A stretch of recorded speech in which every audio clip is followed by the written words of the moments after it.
सतगुरुदेव की जय। बंदी छोड़ कबीर परमेश्वर जी की जय। बंदी छोड़ गरीबदास जी महाराज जी की जय। स्वामी रामदेवानंद जी गुरु महाराज जी की जय।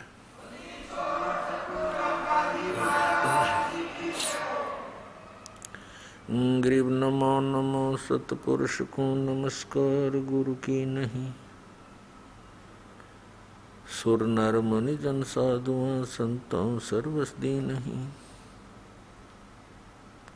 सतगुरु साहेब संत सब डंडो तुम प्रणाम। आगे पीछे मध्य हुए तिनको जा कुर्बान।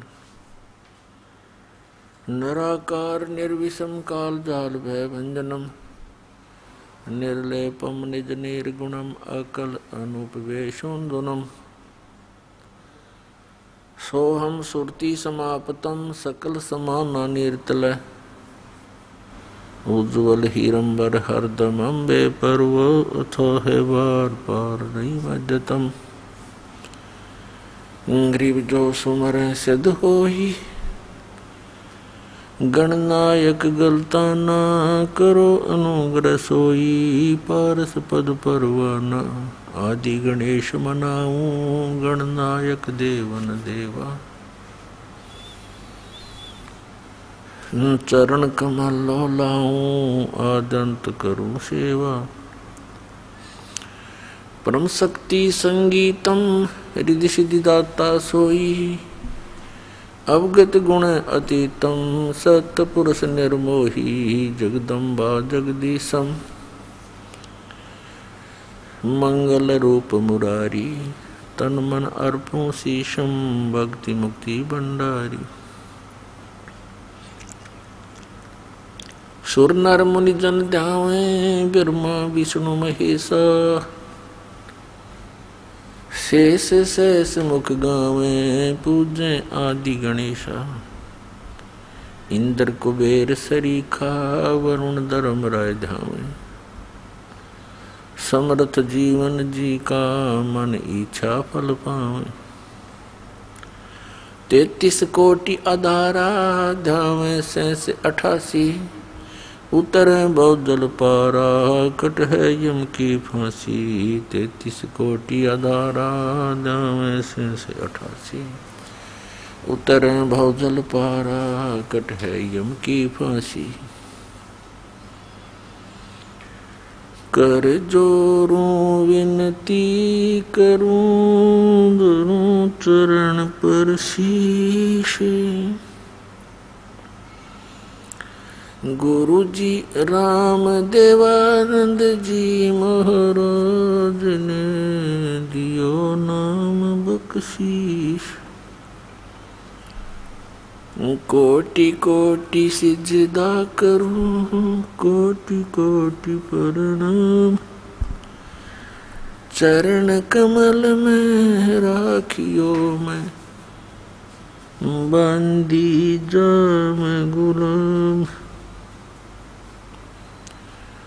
कुत्ता हूँ गुरुदेव का रामपाल दास का नाम। गले प्रेम की जेवड़ी जहाँ खेचो वहाँ जाऊं। तो करो तो बावड़ू दूर दूर करो तो जाऊं। जो राखो त्यों ही रहूं। जो देवो सो खाऊं। जय इब कै सतगुरु मिले।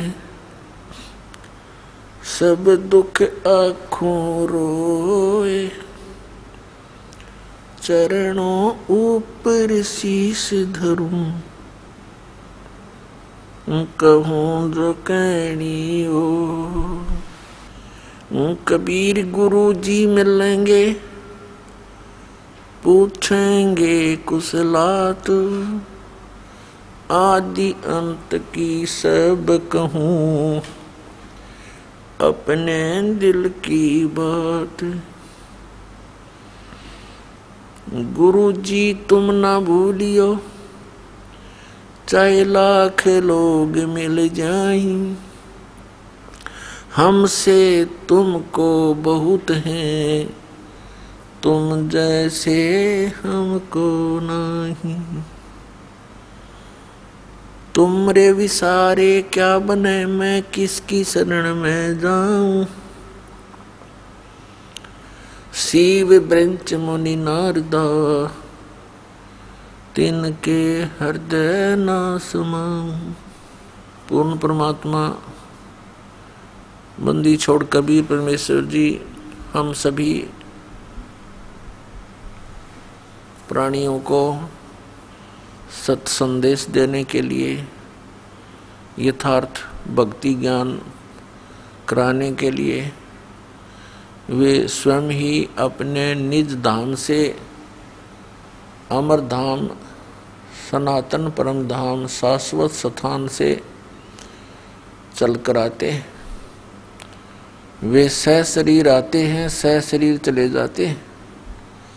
कुछ दिन यहाँ पर अतिथि की तरह मेहमान रूप में रहते हैं, लीला करते हैं और एक जन साधारण जैसी क्रियाएं करके हमारे बीच में रहकर हमें यथार्थ ज्ञान से परिचित कराते हैं और साथ में हमें ये भी एक उदाहरण देते हैं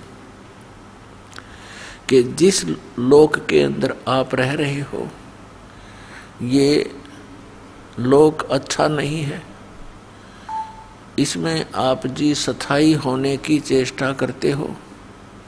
आप यहाँ लंबे चौड़े जुगाड़ बनाना चाहते हो, कई कई कोठियाँ बना लेते हो। उन्हीं घोंसलों को बनाने में आप सारा जीवन व्यर्थ कर देते हो और अचानक आपको ये काल मार डालता है, पूरे परिवार को दुर्घटनाग्रस्त करके या कोई अन्य प्राकृतिक आपदाएं पैदा करके, जैसे भूकंप, फ्लड अचानक आ जाना, फिर तुम्हें मार देता है। जिन वस्तुओं को तुम आजीवन बनाने में लगे रहते हो वो आपके मृत्यु के उपरांत कुछ काम नहीं आती है। अचानक मृत्यु हो जाती है, जिनके लिए तुम सारा जीवन बर्बाद कर देते हो, उससे आपको क्या मिला।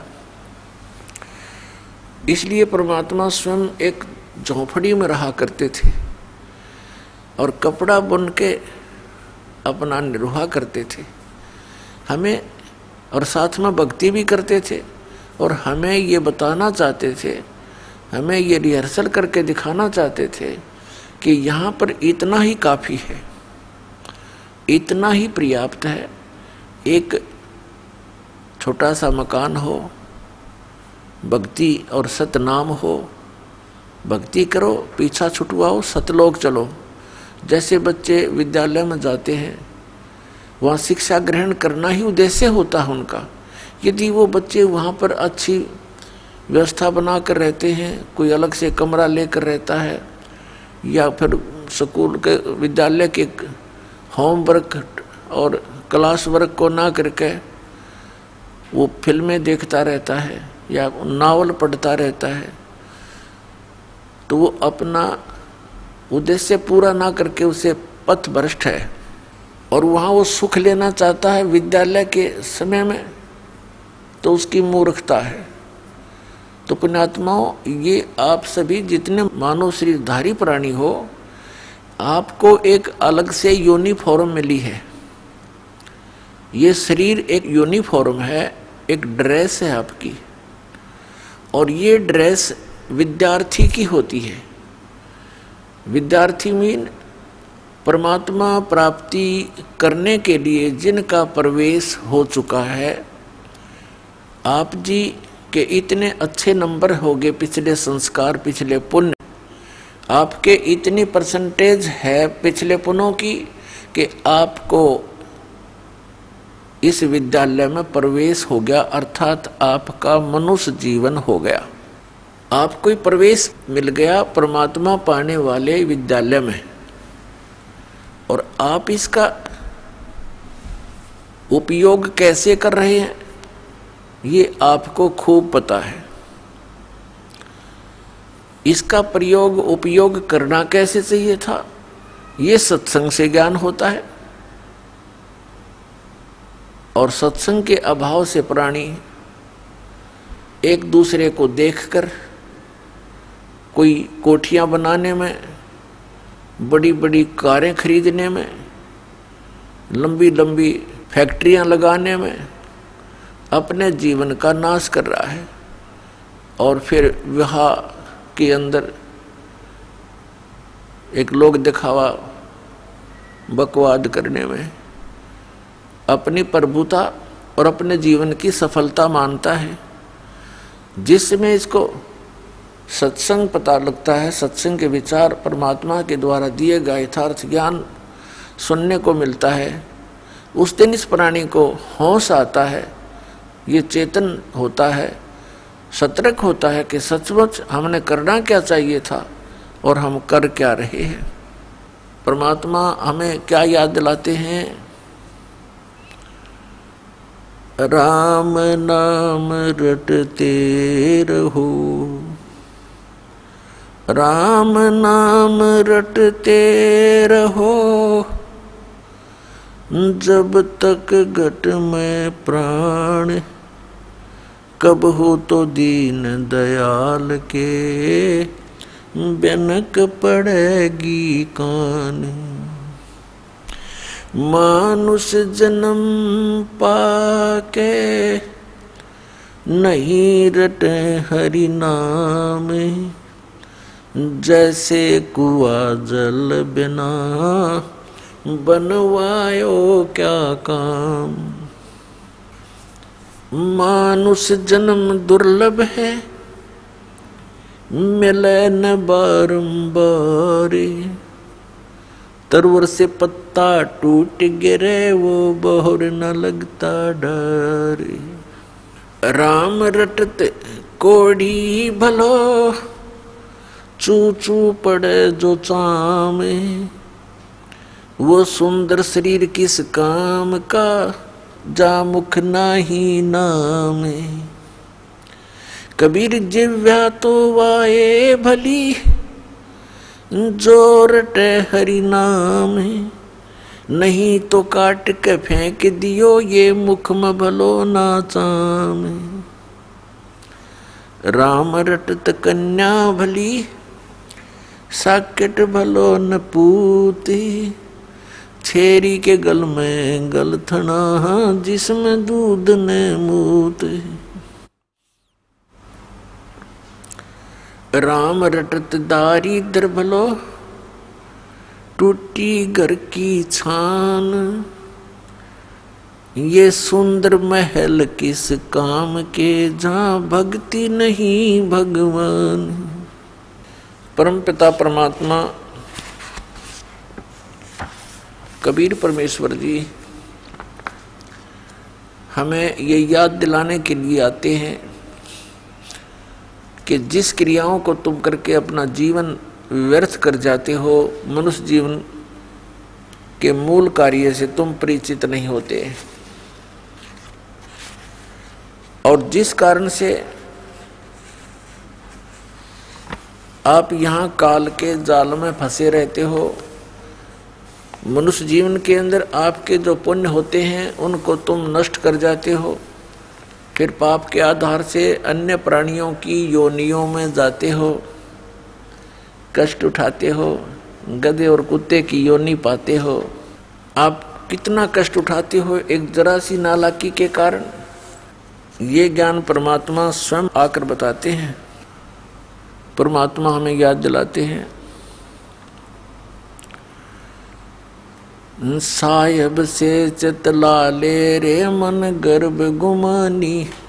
परमात्मा हमें समझाने के लिए अपने ऊपर ही सब उदाहरण दिया करते हैं। जैसे एक छोटी सी झोंपड़ी में रहकर स्वयं अपने हाथों से सब क्रियाक्रम करके अपना पालन पोषण निर्वाह करते हुए दिखाते हैं। वह सर्व ब्रह्मांडों के पालन करता होते हुए भी हमें ये बताना चाहते हैं कि यहाँ तुम अधिक संग्रह करने की कुचेष्टा कर रहे हो, इसको त्याग दो।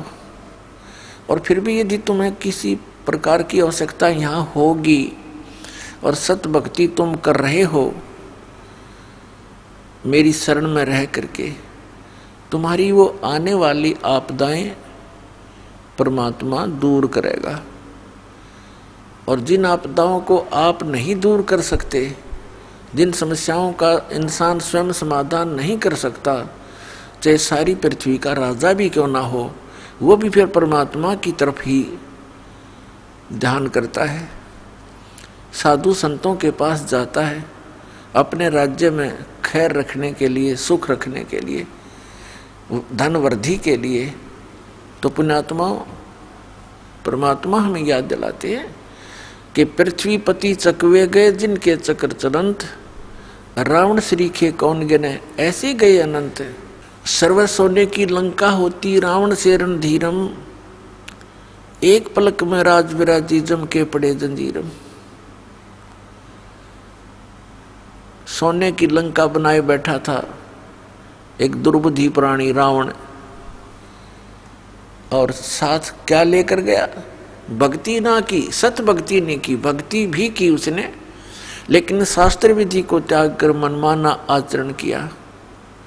श्रीमद् भगवत गीता अध्याय नंबर 7 के श्लोक नंबर 12 से लेकर 15 तक गीता ज्ञान दाता कहता है कि इन तीनों गुणों, रजगुण ब्रह्मा, सतगुण विष्णु, तम गुण शिव जी की जो साधना करते हैं ये व्यर्थ है।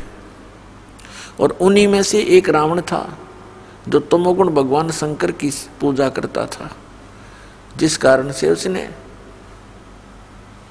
मनुष्य जीवन का वो लाभ नहीं मिला जिसके लिए मानव शरीर प्राप्त हुआ था।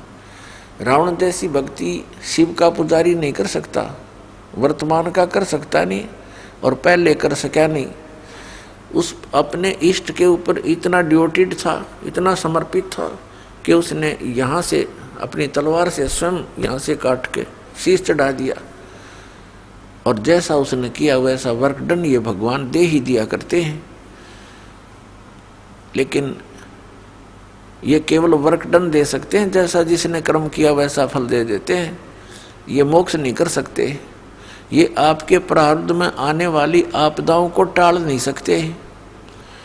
जैसे उसी शिव के पुजारी पर फिर कितनी भयंकर आपदा आई, युद्ध हुआ, दुर्बुद्धि उसको पैदा हुई, सीता जी को उठा लाया, उसका सर्वनाश हो गया, फिर भी उसका बचाव भगवान शिव नहीं कर सका। तो इसीलिए साधना भी करते हैं, भक्ति भी करते हैं, और वो शास्त्र विधि त्याग का मनमाना आचरण करते हैं, एक समर्थ की उपासना ना करके आन उपासना करते हैं, तो यो वह भी यूजलेस है, उसमें भी उसका मनुष्य जीवन व्यर्थ होता है। तो बताना चाहते हैं कि सर्व सोने की लंका थी और रावण से रणधीरम, एक पलक में राज विराजी जम के पड़े जंजीरम। फिर क्या बताते हैं? भक्ति बिना क्या होता है, भरम रहा संसार, और रति कंचन पाया नहीं भाई रावण चलती बार। कितना सोना था, और कहते हैं जब यहाँ से वो जाने लगा, मृत्यु हुई, 1 ग्राम सोना भी नहीं साथ ले जा सका। तो पुण्यात्मा हमें सतर्क करते हैं परमात्मा कि इस मनुष्य जीवन को सफल करो, इसके उद्देश्य को पहचानो और ध्यान से सुनो परमात्मा की उस अमृतवाणी को। वो परमात्मा जब सतलोक से चलकर आते हैं, अपनी प्यारी आत्माओं को मिलते हैं, उनको अपने से परिचित कराते हैं, अपने सामर्थ्य से परिचित कराते हैं, अपने सचखंड सतलोक से जहाँ परमात्मा रहते हैं, सह शरीर रहते हैं, उससे परिचित कराते हैं। उसके पश्चात परमात्मा से परिचित हुए संत, वो पुण्यात्माएं भी परमात्मा की महिमा यथार्थ रूप में सुनाया करते हैं। वो परमेश्वर किन किन महापुरुषों को मिले हैं? आदरणीय धर्मदास साहिब जी को, आदरणीय मलुकदास साहिब जी को, आदरणीय नानक साहिब जी को, आदरणीय दादू साहिब जी को, आदरणीय गरीबदास साहिब जी गांव छुडानी जिला झज्जर हरियाणा वाले को, आदरणीय गीसा दास साहिब जी को गांव खेखड़ा जिला मेरठ उत्तर प्रदेश वाले को। और भी बहुत से महापुरुषों को मिले हैं, लेकिन ये आपको भी याद है और दास के भी नॉलेज में है, तो इन्हीं के उदाहरण आपको आसानी से समझ में आएंगे। अन्य तो बहुत सारे महापुरुषों को मिले हैं, किसी ने उनकी बात को स्वीकारा, किसी ने नहीं स्वीकारा, तो ऐसे वो परमात्मा हमारे लिए भटक रहा है। उसके लिए, उस परमात्मा के लिए कोई जाति मजहब नहीं है, उसको तो अपनी आत्मा दिखाई देती है। वो किसी भी कहीं भी किसी मजहब में जन्म है उनका। तो हमें क्या समझाना चाहते हैं परमात्मा? साहेब, साहेब माने परमात्मा से। साहेब से चितलाले रे मन गर्भ गुमानी, नाभि कमल में नीर जमा तेरा दीना मैल बना। माँ के गर्भ में एक पानी की बूंद से आपका कितना सुंदर शरीर बना दिया, और 9-10 मास गर्भ में रखा, 9-10 महीने गर्भ में रखा, वहां तेरी करी सहाय। अपने आत्माओं, हम अपने शरीर को सुरक्षित रखने में हम कितनी व्यवस्था करते हैं। गर्मी सर्दी से बचाने के लिए वस्त्र, मकान, और इसको जीवित रखने के लिए आहार, ये सब व्यवस्था परमात्मा ने माँ के गर्भ में भी की थी, जहाँ ना आपका वश चला था, वो आपका भी कोई प्रयत्न सफल नहीं हो सकता था, और न ही माता पिता आपको कोई आहार वहाँ भेज सकते थे। वो परमेश्वर ने ही ऐसा कनेक्शन किया हुआ है नाभि से, माँ की नाभि से, बच्चे की नाभि से कनेक्शन कर दिया, जिससे उसको सब आहार प्राप्त रहा। हम ये भी आपको खूब पता है, हम जानते हैं कि वायु के बिना प्राणी जीवित नहीं रह सकता, और वहाँ बगैर वायु के भी जीवित रखा। इस साइंस से पूछा कोई कि वहाँ कहाँ गई तुम्हारी साइंस, जो परमात्मा ने माँ के गर्भ में बच्चे को जीवित रखा और बगैर वायु के रखा। पुण्यात्माओं, काल ने तो टांग अडानते मतलब है कि ये भगवान ना पहचान ले, और ये शिक्षा भगवान ने, परमात्मा कबीर जी ने हमें अब इस युग में देना अनिवार्य समझा, इसलिए ये शिक्षा का प्रचार करवाया। अन्यथा इस शिक्षा की कति जरूरत नहीं, इस विज्ञान की हमने कति आवश्यकता नहीं। इस विज्ञान ने हमें क्या दिया? भगवान से कोसों दूर किया, और साथ में क्या बनाया इन्होंने? परमाणु बम। और एक दूसरे पर लिए खड़े, आ जा मैं भी तैयार हूँ, फूक दे 1 मिनट में, नाश कर बैठे। ये सीखा। इन टेलीविजन इंटरनेट बना के पता क्या हासिल कर लिया। ये अपनी सफलता माने बैठे। 1-2 वर्ष वर्षा ना हो, परमात्मा रूठ जा, ये सारे धरे धराए रह जाए। इनके इंटरनेट ये बना रखे इन्होंने, ड्रामा बनाए बैठे। जो काम करना था वो तो प्रारंभ ही नहीं कर रखा। तो ये शिक्षा हमारे लिए बहुत अनिवार्य भी है, और यदि हम इसका सदुपयोग ना करके यदि हम दुरुपयोग करते हैं तो ये हमारे लिए शत्रु है, दुश्मन है हमारी यह शिक्षा। शत्रु कैसे है, मित्र कैसे है?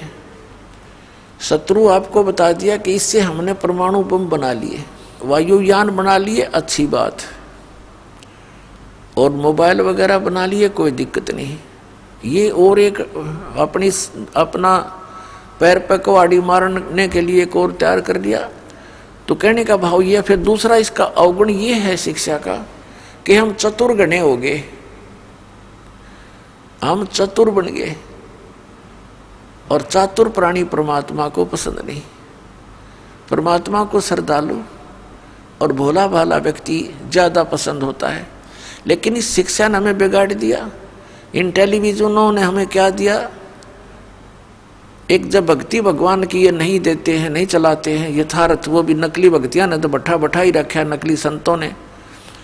तो ये क्या दिया इन्होंने? सिनेमा चलाया, फिल्में चलाई, कोई बकवाद भर दी इंसान के अंदर, वो अवगुण ठोक दिए बच्चे बच्चे में।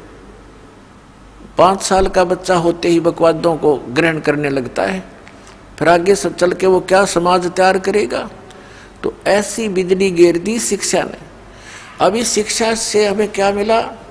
भाई भाई का शत्रु, केवल माया का उद्देश्य बन गई। क्यों? बढ़िया कोठी चाहिए, फिल्मों में देखें, ब्याह करें तो पूरा श्रृंगार देखो लड़की का, सोने तो लदपद कर दें। अब गरीब आदमी की बेटी भी वही सोचा मैं भी नहीं कर लूँ, बता कोई बात हुई है?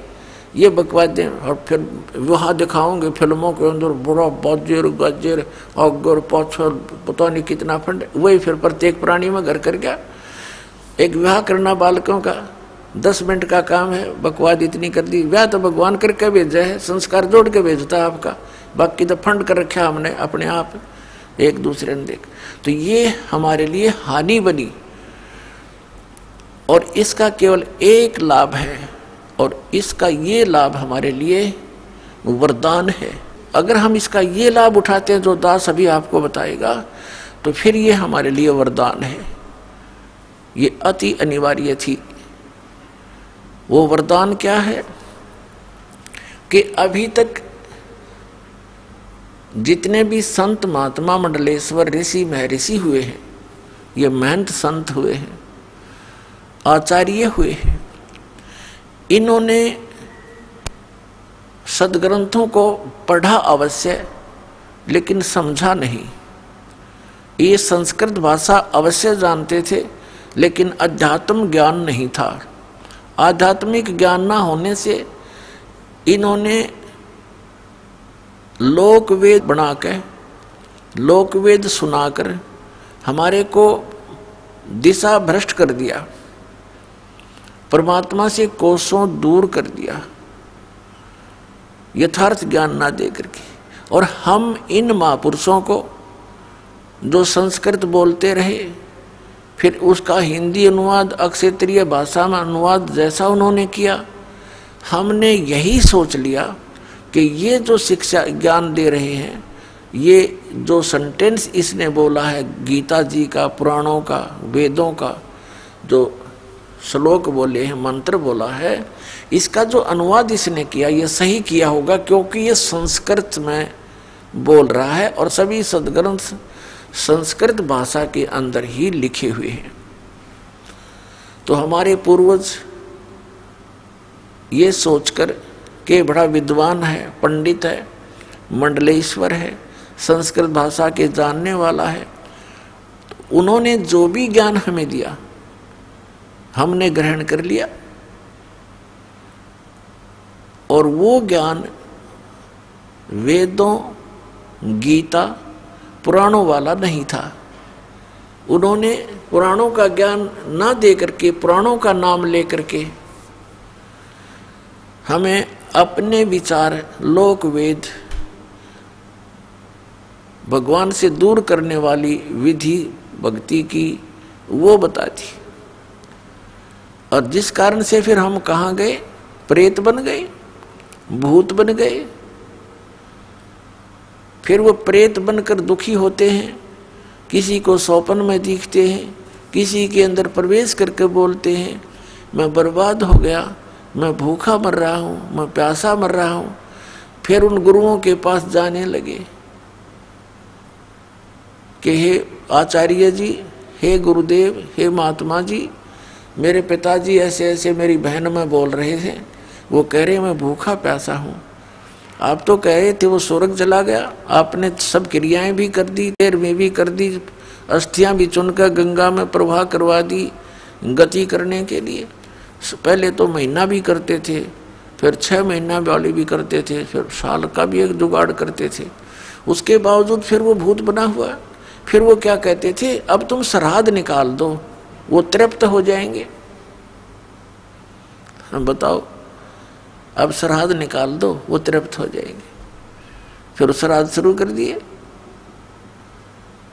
अब उनमें भी फिर उन्हें वो अपनी अटकल अड़ाई, कोई वेद गीता आदि को आधार नहीं बनाया। तो जिस कारण से हम परमात्मा से कोसों दूर हो गए। अब वो हमें पुराणों का नाम ले करके क्या ज्ञान सुनाया करते थे कि श्री ब्रह्मा जी, श्री विष्णु जी, श्री शिव जी, रजगुण श्री ब्रह्मा जी, सतगुण श्री विष्णु जी और तमगुण श्री शिव जी, ये अजरो अमर हैं।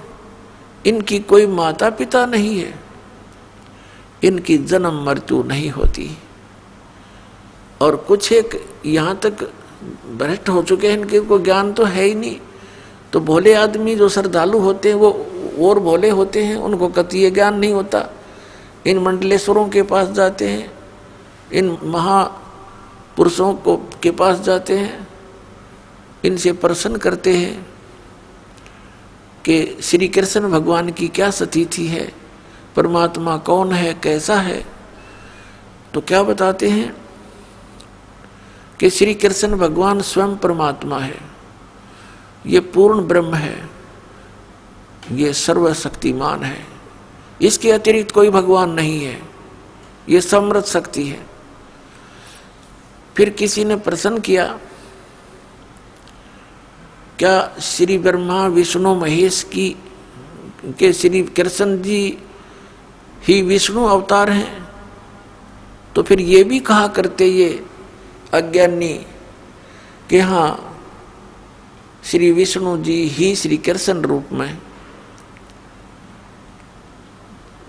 देवकी के गर्भ से जन्मे थे। और फिर इनसे कोई पूछता है क्या श्री ब्रह्मा विष्णु महेश की मृत्यु होती है? तो ये क्या कहा करते, कुछ एक तो कहते थे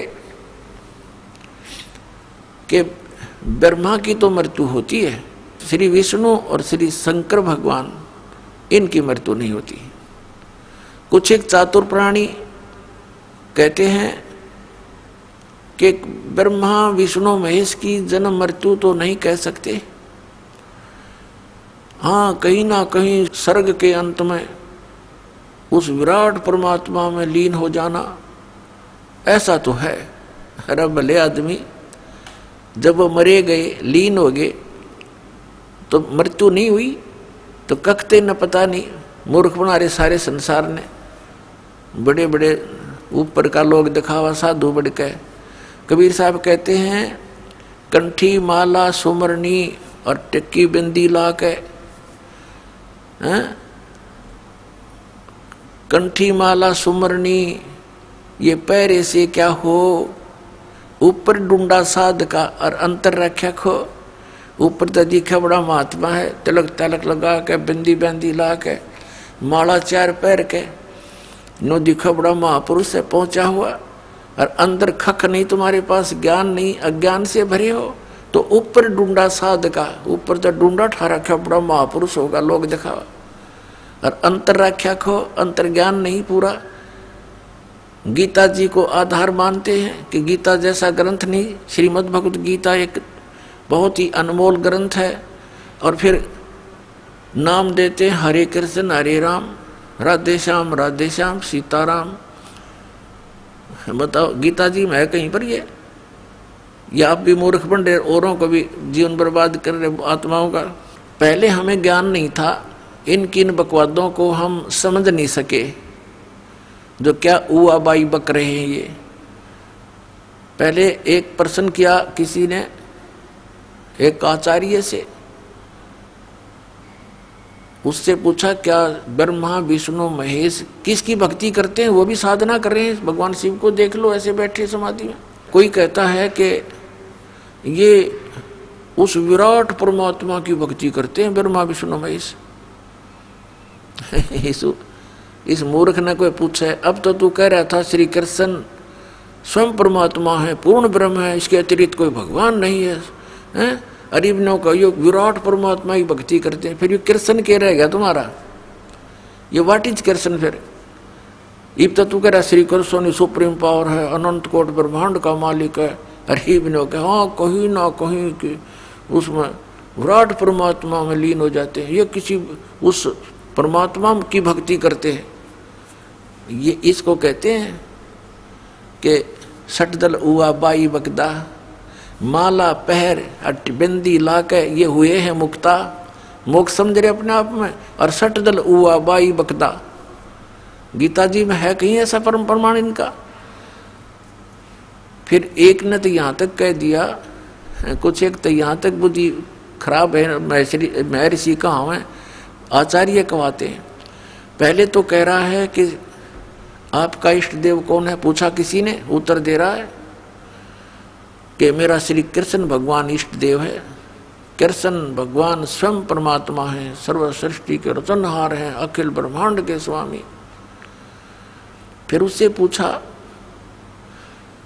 कि ब्रह्मा विष्णु महेश ये किसकी भक्ति करते हैं, कि श्री कृष्ण की भक्ति करते हैं। ये मूर्ख बना रहे थे हमने ऐसे। फिर पूछा उसने कि क्या श्री कृष्ण ही विष्णु जी के अवतार हैं, श्री कृष्ण जी में और विष्णु में क्या अंतर है। उत्तर देता है वह ज्ञानी कि ऐसा है, जब भगवान श्री कृष्ण और विष्णु में कोई अंतर नहीं है। जब पालन करना होता है तो मुकुट मकट पहनकर सुदर्शन चक्र धारण करके ये तब ऐसा करते हैं। और श्री कृष्ण रूप में जैसे कोई अधिकारी होता है, वर्दी वर्दी उतार के आराम से रह रहा है तो समझो कृष्ण रूप में, और जब वो ऑफिस में जाता है तो फिर श्री कृष्ण विष्णु ही बनकर मुकुट माकुट धार कर वहाँ वैसे होता है। इसमें श्री कृष्ण में और विष्णु में कोई अंतर नहीं है। अरे फूटे बाग, इसे आचार्य मिले। पहले तो कह रहा था श्री कृष्ण भगवान की भक्ति करते हैं ब्रह्मा विष्णु महेश, फिर कह रहा है कि श्री कृष्ण में विष्णु में कोई अंतर नहीं। नकल देखो इनकी। तो पुण्यात्माओं, ऐसे हम इन अज्ञानियों को और महापुरुष समझते थे, क्योंकि ये संस्कृत बोला करते थे। क्योंकि जो बालक बचपन से ही संस्कृत बोलने लग जाए तो वो तो फिर अभ्यास हो जाता, उसके घर में भी संस्कृत बोलने वाले होते थे। एक वृद्धा मिली मुझे, वो उपदेश लेने आई, गांव बरहान गांव की थी, और उसने बताया जी मैं तीसरी चौथी कक्षा ही पढ़ी थी, मुश्किल से, फिर उसमें पढ़ाई की व्यवस्था नहीं थी, लड़कियों को नहीं पढ़ाते थे, और भगवान में रुचि करनी थी मेरी। उसने बताया कि मैं गीता जी, श्रीमद् भगवत गीता के अध्याय नंबर 2 का नित्य पाठ करती हूँ, और मुझे ये कंठस्थ याद है। बताओ, श्रीमद् भगवत गीता के अध्याय नंबर 2 के लगभग 70-69 श्लोक हैं। उसने शुरू से कर दी संस्कृत सुनानी, और 4-5 श्लोक ने धारावाहिक बोल दिए। अरण पढ़े, चौथी कक्षा के पढ़ा हुआ है आदमी। मैं बोला माई, इस गीता जी के पढ़ने से मोक्ष नहीं है। श्रीमद् भगवत गीता में जो क्रिया बताई हैं, जो साधना करनी चाहिए, जो सी ना करनी चाहिए, और कौन से मंत्र हैं, क्या इसमें निर्देश है, पूरे संत की खोज करो, तत्वदर्शी संत की खोज करो, चौथे अध्याय के 34वें श्लोक में। और फिर वो बताओगा यथार्थ ज्ञान। गीता ज्ञानदाता ने अपने सतर का ज्ञान बताते हुए 8वें अध्याय के 13वें श्लोक में कहा कि मुझ ब्रह्म का केवल एक ओम मंत्र है। ओम इति एकाक्षरम ब्रह्म व्यवहारण माम अनुस्मरण यह परियाति तजन देहम सयाति परमाम गतिम। अब गीता ज्ञानदाता श्री कृष्ण जी में प्रवेश करके वो ब्रह्म बोल रहा है, सरपुरुष बोल रहा है, काल बोल रहा है। जो गीता अध्याय नंबर 11 के श्लोक 32 में कहता है कि अर्जुन मैं काल हूँ और अब सबका नाश करने के लिए प्रवृत्त हुआ हूँ। अब श्री कृष्ण बाहर खड़ा है, श्री कृष्ण से बाहर निकल के वो दिखाता, देख मेरा वास्तविक रूप ये है। वो विराट रूप दिखाया। और फिर 7वें अध्याय के 24 और 25 श्लोक में कहा है कि ये मूर्ख जन समुदाय मुझे कृष्ण मान रहा होगा। आई एम नॉट कृष्ण, मुझ व्यक्तिम आपनम मनन्ते। अव्यक्त, मुझ अव्यक्त को जो मैं कभी किसी के सामने नहीं आता, अपनी योग माया से छुपा रहता हूँ, मुझ उस अव्यक्त को ये व्यक्ति हुआ मानते हैं, मुझे कृष्ण मान रहे हैं। मैं कृष्ण नहीं, मेरा तो ये रूप है, देख। अब जब वो बाहर निकल कर दिखाया उसने रूप, विराट रूप, उसकी रोशनी में कृष्ण तो खड़ा भी ना दिखा था। तब अर्जुन ने कहा कि आप कौन हो, मैं आपको नहीं जानता है महानुभाव, आप अपना परिचय दो। अब कृष्ण अर्जुन का साला था, सुभद्रा उसकी बहन के अर्जुन का ब्याह रखी थी, अपने साले ने कोई पहचान नहीं सकता, क्या उसको ये कह सकता मैं नहीं जानता, बताओ कौन हो? वो काल था। फिर वो उसी हाथ जोड़ रहा योद्धा, अर्जुन जैसा योद्धा हाथ जोड़ रहा है कि मैं आपके इस भयंकर रूप को देखकर बेचैन हो रहा हूँ, मैं बहुत डर गया हूँ, आप अपने उसी रूप में आ जाइए, चतुर्भुज रूप में। अब अर्जुन उसको, श्री कृष्ण को विष्णु मान रहा था, उस काल को विष्णु मान रहा था। और फिर कहा कि वो काल कहता है कि मैं ये हूँ भाई, सबको खाने के लिए आया हूँ। तो इससे सिद्ध है कि श्री कृष्ण नहीं बोल रहा था गीता, वो श्री कृष्ण जी के अंदर प्रवेश करके ये काल बोल रहा था। ये ऐसी ही लीला करता है। विष्णु पुराण के अंदर ये प्रमाण दिया हुआ है, उससे आपको परिचित कराएंगे समय आने पर। अब ये इस प्रकार हमें उआबाई का ज्ञान दिया करते थे। गीता ज्ञान दाता कहता है कि मेरा तो एक ओम अक्षर है, नथिंग एल्स, मुझ ब्रह्म का। और इसका जो अंतिम श्वास तक भजन करते हैं, साधना करते हैं, तो मुझ से मिलने वाली परम गति, ओम नाम के जाप से मिलने वाली परम गति को प्राप्त होते हैं। ओम नाम के जाप से कौन सी परम गति मिलती है? ब्रह्मलोक प्राप्त होता है। और ब्रह्मलोक पर्यंत, ब्रह्मलोक में भी गए हुए प्राणी फिर लौट कर आते हैं, उनका जन्म और मृत्यु होता है। श्रीमद् भगवत गीता अध्याय नंबर 8 के ही श्लोक नंबर 16 में गीता ज्ञानदाता कहता है कि ब्रह्मलोक पर्यंत भी सभी लोग पुनरावर्ती के अंदर हैं। पुनरावर्ती का अर्थ होता है वहाँ गए हुए प्राणी भी लौटकर संसार में आते हैं, पूर्ण मोक्ष नहीं होता। जन्म मृत्यु का ये दीर्घ रोग नहीं समाप्त होता। यहाँ अनुवादकर्ताओं ने श्रीमद् भगवत गीता अध्याय नंबर 8 के श्लोक नंबर 16 में अनुवादकर्ताओं ने अनुवाद गलत कर दिया। इन्होंने विद्यते का अर्थ लिख दिया कि होना, विद्यमान होना। एक अक्षर का केवल एक ही अर्थ नहीं होता, उससे संबंधित बहुत से अर्थ बनाए हैं। जैसे विद्य धातु विद्या के लिए भी प्रयोग होती है। विद्य माने जानना, विद्य। और यहाँ विद्यते, इसका अर्थ ये बनता है कि जो ये नहीं जानते कि ब्रह्मलोक पर्यंत सभी पुनरावर्ती के अंदर हैं, उनका वहाँ जाने के बाद फिर वापस आना पड़ता है, वो मुझे प्राप्त प्राणी भी पुनरावर्ती में है अर्जुन, जो ये नहीं जानते। इन्होंने क्या लिख दिया कि ब्रह्मलोक में गए हुए प्राणी भी जन्म मृत्यु में आते हैं, पुनरावर्ती के अंदर हैं, लेकिन मुझे प्राप्त प्राणी का जन्म मृत्यु नहीं होता। ये अनुवाद गलत है, क्योंकि यदि ये सही माने कि गीता ज्ञानदाता कहता है मुझे प्राप्त प्राणी का फिर जन्म नहीं होता, मेरी साधना करने वाले का फिर जन्म नहीं होता, तो फिर ये अन्य श्लोक बहुत सारे गलत हो जाते हैं। जैसे श्रीमद् भगवत गीता अध्याय नंबर 2 के और श्लोक नंबर 12 में गीता ज्ञानदाता कहता, अर्जुन ये ना सोच कि तू और मैं और ये सभी सैनिक योद्धा पहले नहीं जन्मे थे और आगे ना होंगे। ये ना सोच के हम वर्तमान में ही जन्मे हैं, हमारा पहले भी जन्म हुआ है, हम सबका, तेरा मेरा और सबका, और आगे भी होगा।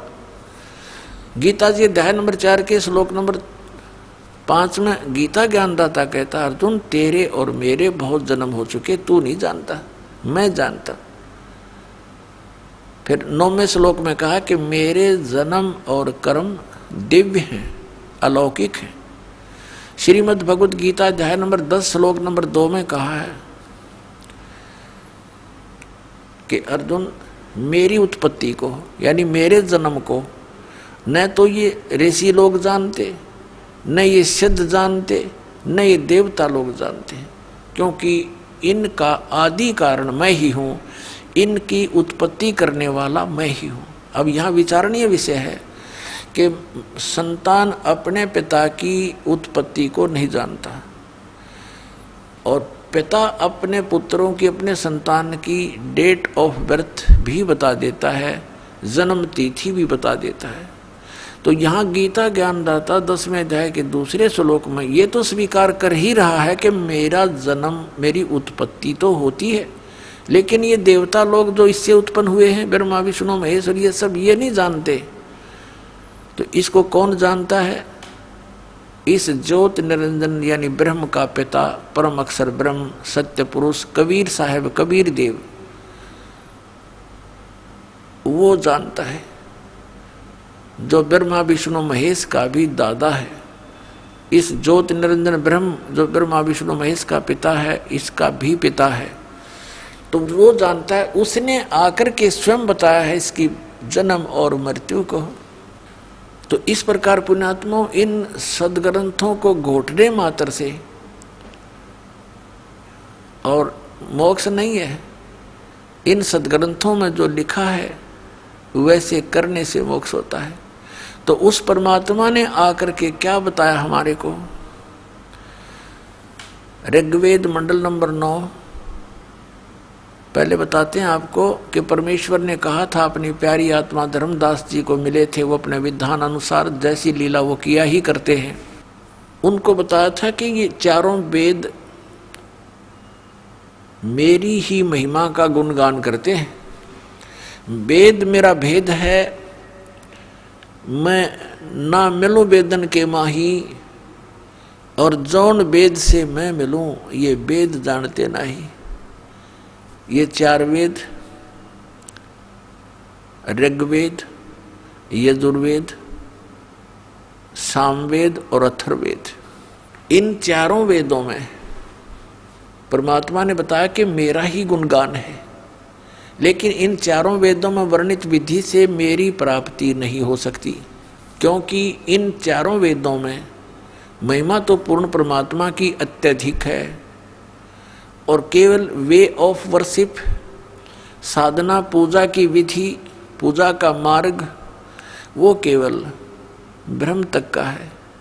तो इसलिए उस पूर्ण परमात्मा की प्राप्ति के लिए हमें सूक्ष्म वेद की आवश्यकता पड़ेगी। वो सूक्ष्म वेद इस काल भगवान ने इस डर से नष्ट कर दिया था कि कहीं यहाँ के प्राणियों को इनके अपने पिता, अपने निज ठिकाना सतलोक का पता ना लग जाए, जहाँ बहुत सुख है, तो ये भाग ना जावे यहाँ से सत साधना करके। इसलिए इसने वो सूक्ष्म वेद को नष्ट कर दिया और वेदों, गीता और पुराणों का नाम लेकर के अपने द्वारा भेजे हुए इन काल के दूतों से अज्ञान फैलवा दिया। सदग्रंथों के विरुद्ध विपरीत ज्ञान हमारे को सुनवा दिया, और जिस आधार से हम अपने परमात्मा को ना पहचान कर इन नासवान भगवानों को अविनाशी जानकर आश्रित हो गए। तो उसकी पूर्ति करने के लिए सूक्ष्म वेद जो काल भगवान ने, ब्रह्म ने नष्ट कर दिया था, उसकी पूर्ति करने के लिए स्वयं परमात्मा आते हैं और उस सूक्ष्म वेद को अपने मुख से उच्चारण करके बोल के एक ऋषि रूप में, संत रूप में यहाँ पृथ्वी पर विचरते रहते हैं, घूमते रहते हैं और वो ज्ञान प्रचार करते हैं। तो यहाँ बताया है कि वेद मेरा भेद है, मैं मिलूं वेदन मैं नाही, और जौन वेद से मैं मिलूं ये वेद जानते नहीं। अब वो कौन सा वेद है, वो कौन सा ज्ञान है? ये सूक्ष्म वेद है। इस सूक्ष्म वेद की जानकारी वेदों में नहीं है।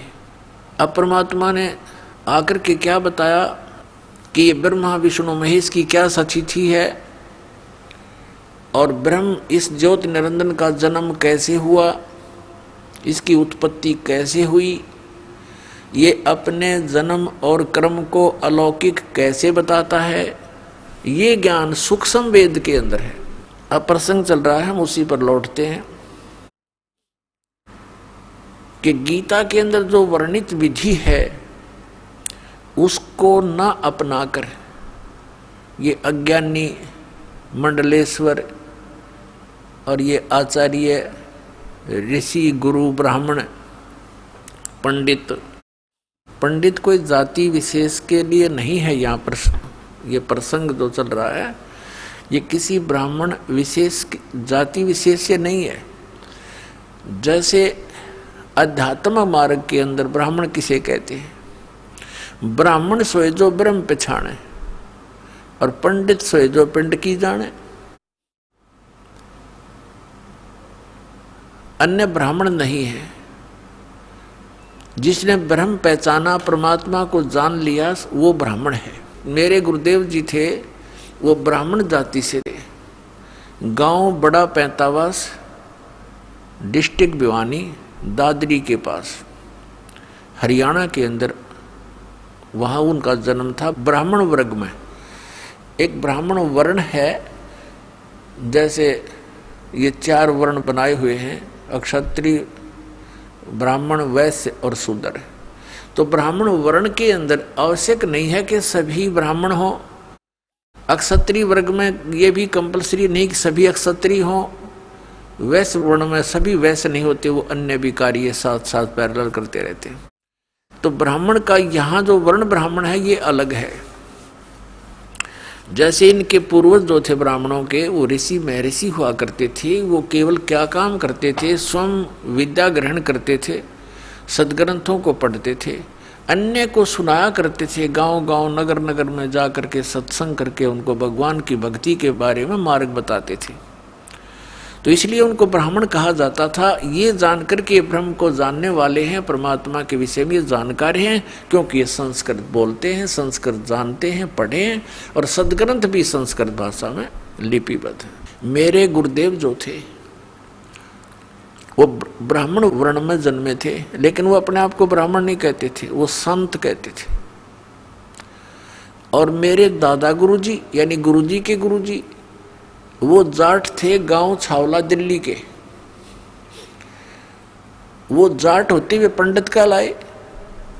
उन्होंने 15-16 वर्ष की आयु में घर त्याग दिया था। एक साधु संत उनको मिल गए थे।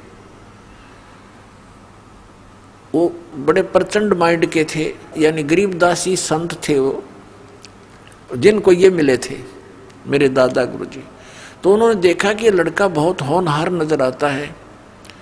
तो उस हमारे जो गरीबदासी संत थे, यानी मेरे गुरुजी के, हमारे चौथे दादाजी, मतलब दादाजी के दादाजी समझो, परदादा गुरुजी, उसने ये विचार किया कि इस लड़के को क्यों ना काशी विद्यापीठ में पढ़ाऊं और ये सदग्रंथों को जानकर समझकर अच्छी तरह ज्ञान दे। इस उद्देश्य से काशी विद्यापीठ में उनका प्रवेश दिला दिया। और वो इतने तीव्रता से पढ़े, 4 विषय के आचार्य बन गए। तो उनको पंडित चिदानंद कहा जाने लगा। उनका चिदानंद नाम था, चिदानंद। उनके नाम से आज भी आश्रम बना हुआ है।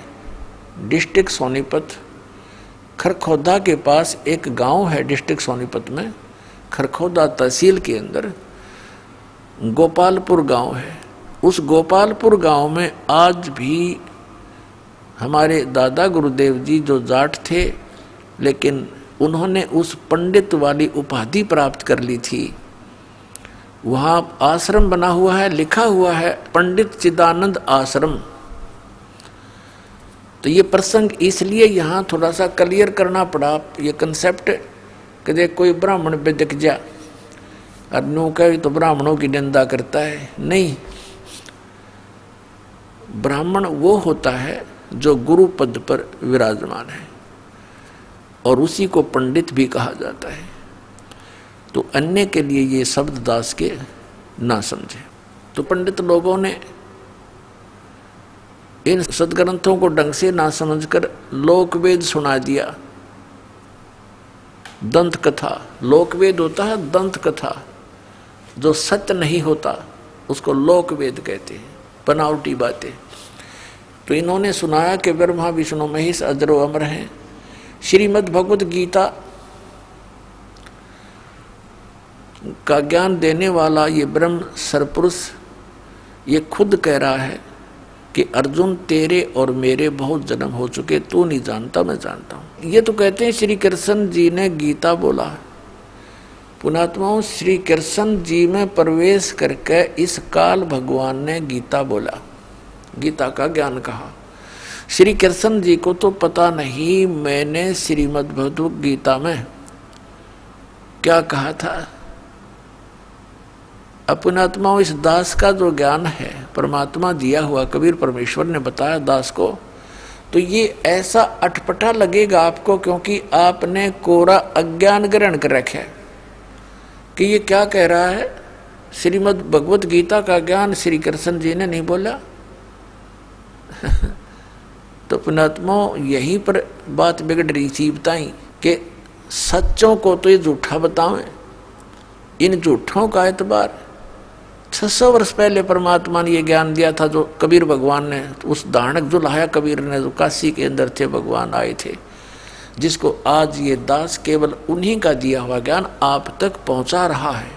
दास का और कोई रोल नहीं है, इतना रोल है कि जो सदग्रंथों में लिखा है उस लेखक के विचार आपके रूबरू कराता हूँ, जो परमेश्वर ने आकर ज्ञान दिया वो आपके रूबरू कराता हूँ। इन दोनों का निष्कर्ष निकाल कर आपको देता हूँ, आपको दिखाकर बताता हूँ कि ये ऐसा है, ये ऐसा है, और फिर इन नकलियों के विचार सुनाता हूँ, इनकी द्वारा लिखी अनुभव की पुस्तक आपके रूबरू कराता हूँ, और फिर आपको ये बताना चाहता हूँ कि जो हमारे सदग्रंथों से मेल नहीं खाते, जो विधि भगवान की भक्ति की या ज्ञान भक्ति का, तो यूजलेस है, उसको तुरंत त्याग देना चाहिए। दास का ये सब कुछ करके, ये प्रयत्न इतना करके, ये इतना चाहता हूँ कि तो आप जी सदमार्ग को ग्रहण करें, कुमार्ग को त्याग दें। आपने जाना अपने घर को, और आप जा रहे हो जंगल की ओर, वन में जा रहे हो, वहाँ खा जाएंगे चित्ते और शेर वगैरह आपको, वहाँ पर भयंकर जानवर हैं, और कोई आपको बता रहा है कि ये दिशा आपकी ठीक नहीं है जिधर तुम जा रहे हो, तो वो प्रयत्न गलत नहीं, आप ना समझ सको वो आपकी अपनी सोच होगी। तो दास का प्रयत्न इतना है।